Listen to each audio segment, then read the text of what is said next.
putting something together for you. I'm so glad that the staff was able to actually, using ChatGPT, just have a poem written about you. I look forward to reading it. In the halls of Congress, if I could just read, where debates ignite. I just love. You can enter it into the record, but it even talks about the heartlands of Ohio. Thank you. I appreciate it. You're welcome. I appreciate it. I'm sure there'll be many poems coming from the Democrats about me in the near future. It's very uplifting. Well, that's wonderful. I would expect nothing less. Thank you. Neither I. The chair now recognizes himself. Mr. Fung, what happened in the last decade? I mean, in your testimony, you said you drew our attention to a hearing 12 years ago. The Department of Homeland Security, there was a hearing on the Department of Homeland Security had retained a defense contractor to conduct round-the-clock monitoring of social media. And you said there was bipartisan opposition to that. What's happened in the last decade that we do not? Because here's the difference. Here's the big difference. The same agency, the Department of Homeland Security, last year tried to set up a disinformation governance board. Some committee which is going to tell us what we're allowed to say, what we're not allowed to say, and the only side objecting to that was the Republicans. And so I'm like you, I want to know what's happened in the last 12 years. I mean, a lot has changed. It wasn't that long ago that the Democratic Party stood up very strongly against the Department of Homeland Security and criticized it as a politicized agency. By the way, Mr. Funk, you're not a Republican, is that right? No, I'm an independent. Okay, keep going.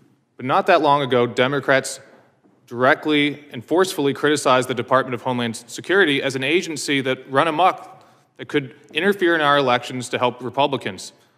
This is an agency that's grown by billions of dollars since 9/11, that was originally set up to fight Islamic radicalization to prevent another terrorist attack, that now polices tweets, that now polices comments on Facebook and Instagram, that now, in a biased way, censors regular American legitimate speech on political issues. The ranking member said in her opening statement that there's no evidence of censorship. Is that an accurate statement? Is there any evidence? Is there no evidence of censorship, Mr. Fong? I mean, I just, on my Substack yesterday, showed a New York Times reporter, based on false information, being censored, being shadow banned.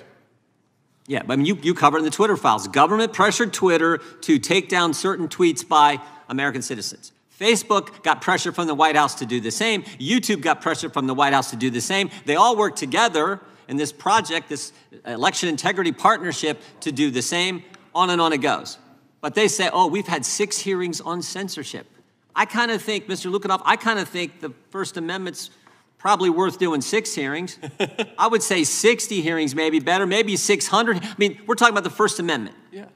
Would you agree? Well, Congresswoman Wasserman-Schultz hit the nail on the head that I just kind of wish we could think about this from a transpartisan point of view. They will immediately get this when it's a Republican administration trying to do the same thing. But we've presented a great deal of evidence that this is actually happening, that it's being encouraged by the government in many cases.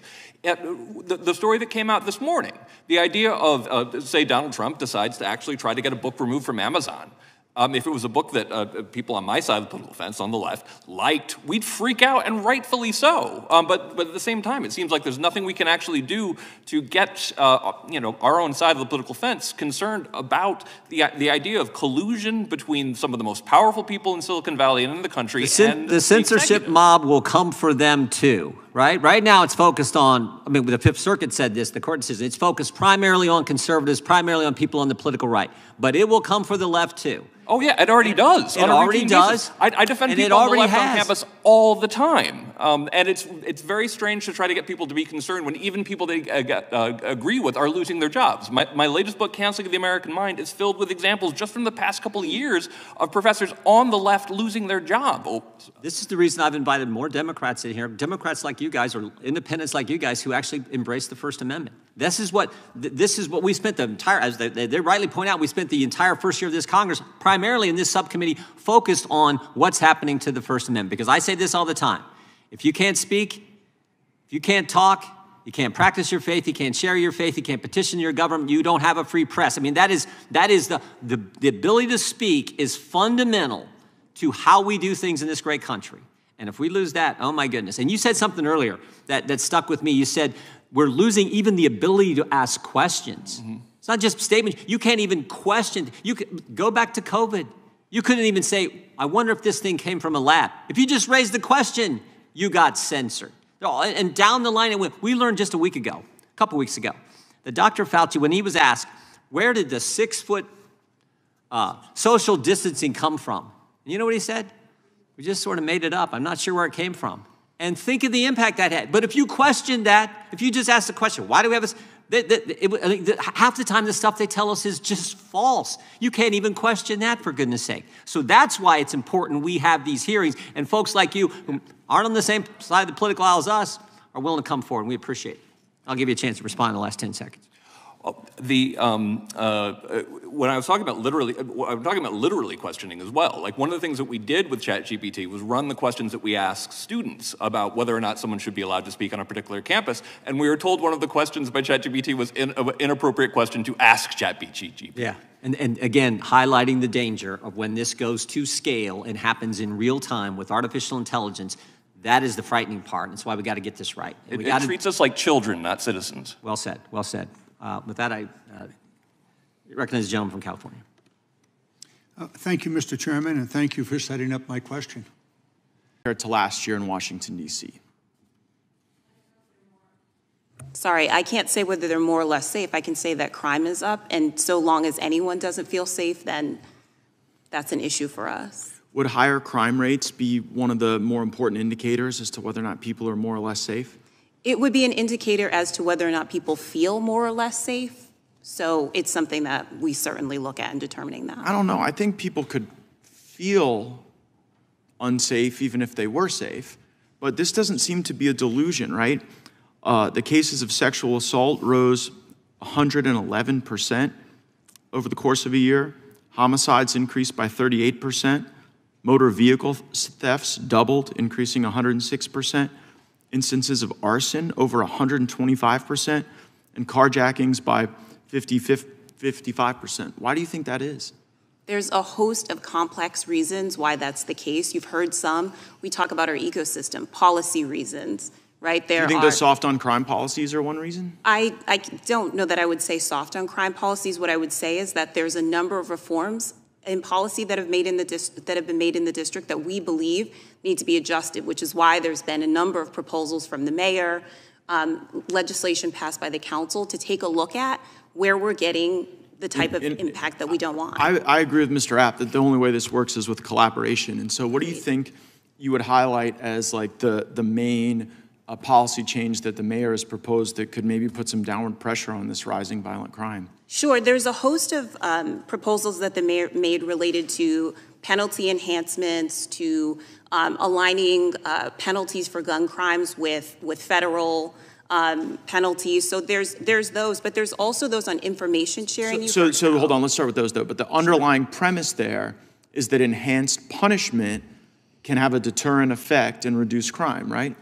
We absolutely agree with that. Yes, that accountability is an important part of crime deterrence. And I'm definitely not blaming you for this because it's not your job, but when we look at the fact that the prosecutor over the D.C. area has doubled their declinations, like from your standpoint on the front lines in city government, do you think that doubling the number of declinations goes in the right direction or the wrong direction? I would say that what we believe is that if MPD has made arrests, that people need to be held appropriately accountable. We always maintain that, Mayor Bowser. But like it seems like the underlying premise of appropriately accountable is to have penalty enhancements. That it's not as if you think people are being held too accountable, it's that they're not being held accountable enough, right? There absolutely needs to be accountability for those who engage in violent crime. I think Ms. Richards would probably agree with that. Your testimony was harrowing, but it could really concern me that people might not be willing to do these life-saving, critically important jobs like firefighting and EMS if they feel like they're going into a war zone. You gave testimony about what it was like to wait on police as you're trying to save people's lives and help them. Is there anything you'd like to add to that?